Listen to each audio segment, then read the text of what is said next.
I invested, oh, what a pull, Lane Johnson. Bro, just as I was going to do my intro, I swear, if you guys are subbed to the channel, you're going to be getting better pack luck. So be sure you're subbed down below to get pulls like this out of a 74 plus. Oh my goodness. Now getting back on track after making 90,000 coins to start this video off, let's talk about the investment I made in Madden 23 Ultimate Team, which I didn't tell you guys about and spent almost all my coins on. Now, Salsa family, and in today's video, I'm going to be showcasing who I invested in, why I invested in them, and reveal the results, as well as how you guys can maybe do similar strategies in the future. Now, investing in Madden Ultimate Team is kind of similar to buying in the stock market. You buy a player like a stock in the market, and you hope the card goes up in value, and if it does, you can sell it for a profit. And of course, when making your purchases, you can buy more than one player, you can buy one card, whatever you guys want to do to invest a comfortable amount into a specific investment, it's totally up to you. And in my opinion, even though EA Sports took out power-ups from the game, which were 100% one of the best ways to make investments, there's still an opportunity to profit and make easy coins without doing any work. Okay, so let me reveal to you guys my first major investment in Madden 23, then I'm going to go over and talk about my 3 golden rules that you gotta follow before you make a card investment in this game. And as you guys can see, drum roll please, let's take a look at the bids. Unfortunately, they're only showing 3 right here. I'm not sure why they're only showing 3, but I picked up 4 David Montgomery 87s for about 140k. Now that was a lot of coins to spend on one player. In fact, I spent almost my entire coin balance on these 87 David Montgomerys, and now let's reveal whether I profited as well as why I actually made the investment, which is the important part of this video. Okay, now let's take a look at prices right here. As you guys can see, here are 2 David Montgomerys that are still in my binder. I sold a couple of them off yesterday just because I really needed coins to showcase a method on the channel, but here we go. These 2 players I've held for about as long as I probably would if I didn't need those coins on the channel. And drum roll please, the player is now going to be selling for a price of 180k, so I know that's not a massive increase. The card went up by 40,000 coins. I would say that's pretty decent. That's going to be a fair bit of profit, about 22,000 coins per card after tax. So what I'm going to go ahead and do is sell off these David Montgomerys. I'll probably put them up for like 12 hours. It looks like they're actually selling really consistently at like 180k. I'll probably throw mine up for like 179, and out of the 4 players that I picked up, I could probably scoop up about 100,000 coins of profit. I'm making about like 22 to 25k after tax on this player, which multiplied by 4 is about 100k in profit. I would say that's personally pretty good for buying a couple players and just holding them for a few days, then selling them off a couple days later. But let's talk about the more important part of this video, why I made this investment, how you guys can make investments like this at home, and my 3 golden rules for investing in this game. And as we do so, it also doesn't look like a very bad investment to take advantage of this special line right here on Underdog Fantasy. As you guys can see,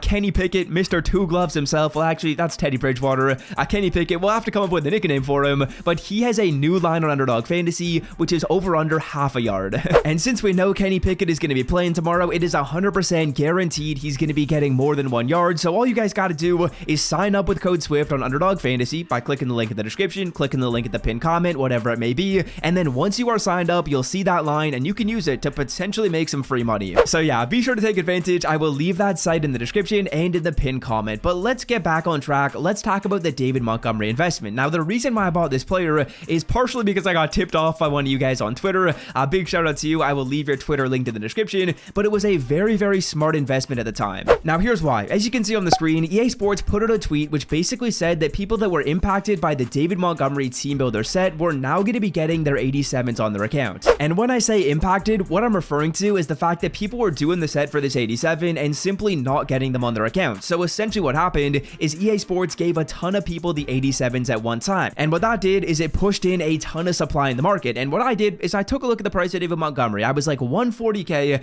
that feels pretty cheap. Then what I did is I took a look at the price of every single other 87 overall Team Affinity Unsung Hero. And unsurprisingly, every single other 87 was selling for a price of 200,000 coins. So what I kind of determined is I was like, you know what, if I buy these David Montgomerys right now, there's a ton of supply in the market that's driving down price, and I know that every other 87 should be selling for a price of around like 190, 180, whatever it may be. So we saw an opportunity in the market and we decided to go after it, fellas, and scoop up the cards at 140k. Now the reason why was because of high supply. And that's going to transition me into my 3 golden rules for investing in Madden 23. Now in my opinion, there are 3 reasons why you would invest in a player in this game. Number 1, high supply. Number 2, under training value. Number 3, future speculations. Now if you guys notice any of these 3 rules with a card in Madden Ultimate Team, you can try and invest in them. So the first one is simple, high supply. Very simply, I paid the fat tuition cost to go to business school to figure out supply demand so I could talk about it on a YouTube channel. Mom, aren't you proud of me? If only you knew all those times it took me me to school in the morning, I would use those things for a Madden YouTube channel. But yeah, supply demand, a very, very simple concept. Essentially what happens is there is a graph, supply on one side, demand on one side. And very simply, as supply goes up, the price is naturally going to go down. More people are posting cards, they're undercutting each other, and there's not enough buyers to sap up that new supply in the market. So essentially what will happen is prices continue to go down until you get to a point where there's a natural equilibrium. Now the equilibrium is a place where buyers and sellers match. So with all that new supply, there's a point in the market where buyers will be like, you know what, I'll actually buy at this price. And this price for David Montgomery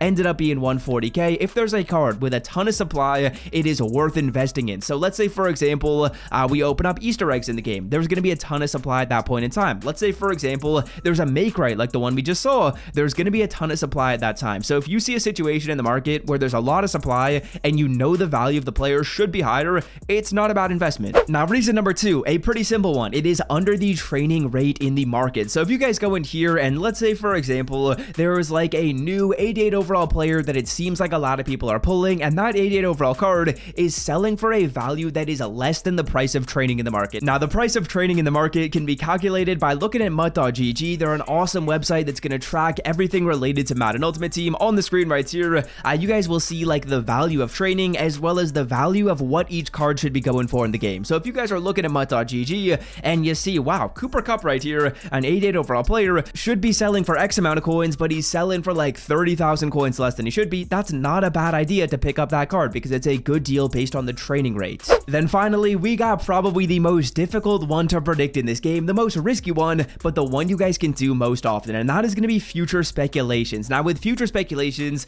there is just a ton of ways you guys can invest in this game. Let me give you an example of a future speculation that was very simple and happened earlier today. Okay, so the first one right here, very, very simple. Justin Jefferson got released into the game. Of course, he was revealed on Twitter the night before he was released. So if you wanted to, a potential nice future speculation would be going in here and buying 86 overall players at a reduced price. If you picked up these cards, I want to say like 2 days ago, they were selling for 60k. And the second we saw Justin Jefferson getting released, you could be like, you know what? I think people are going to want Justin Jefferson, and to get him, you have to get 86s. So what you could do is maybe pick up some of the 86s with the hopes that they would go into the set and go up in price. And if you did that, you would have made coins. Now, future speculation is also the most risky because there's no concrete evidence. Let's say, for example, when Justin Jefferson came into the game, you had to put in the new 86s. So not the 86s that came out earlier. Instead, you had to put in the new 86s that came out yesterday. If that was the case, you would lose coins because the 86s you purchased wouldn't have that additional value that you were hoping for. Now, that's a relatively simple example of a future speculation, but if you're speculating on something like that, you make your investment and you hit it, it's going to feel so good. And usually what's going to happen with a future speculation is the turnaround time is really quick. You buy the cards maybe like a day before